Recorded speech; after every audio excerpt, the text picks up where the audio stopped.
A wealthy man and his son loved to collect rare works of art. They had everything in the collection from Picasso to Raphael. They would often sit together and admire the great works of art. When the Vietnam conflict broke out, the son went to war.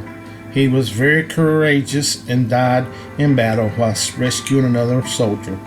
The father was notified and grieved deeply for his only son. About a month later, just before Christmas, there was a knock at the door. A young man stood at the door with a large package in his hands. He said, "Sir, you don't know me, but I'm the soldier for whom your son gave his life. He saved many lives that day, and he was carrying me to safety when a bullet struck him in the heart and he died instantly. He often talked about you and your love for art."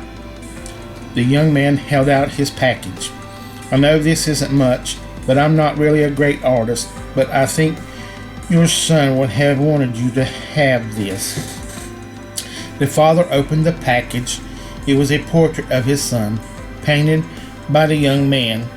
He stared at it in awe at the way the soldier had captured the personality of his son in the painting.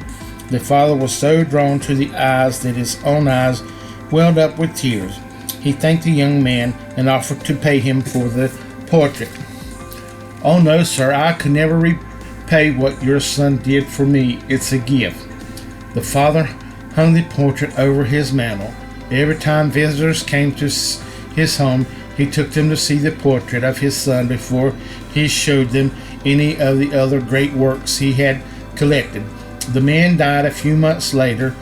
There was to be a great auction of his paintings. Many influential people gathered, excited over seeing the great paintings and having a chance to purchase one of them for their collection. On a platform sat the portrait of the son. The auctioneer pounded the gavel. "We will start the bidding with this portrait of the son. Who will bid for this portrait?" There was silence. Then a voice in the back of the room shouted, "We want to see the famous paintings. Skip this one." But the auctioneer persisted. "Will anyone bid for this painting? Who will start the bidding?" 100, 200. Another voice shouted angrily, "We didn't come to see this painting. We came to see the Van Goghs, Rembrandts, and Picassos. Get on with the real bids." Get on with the real bids. But still the auctioneer continued, the son. Who will take the son?" Finally a voice came from the very back of the room. It was the longtime gardener of the man and his son. "I'll give $10 for the painting." Being a poor man, it was all he could afford. "We have 10. Who will make it 20?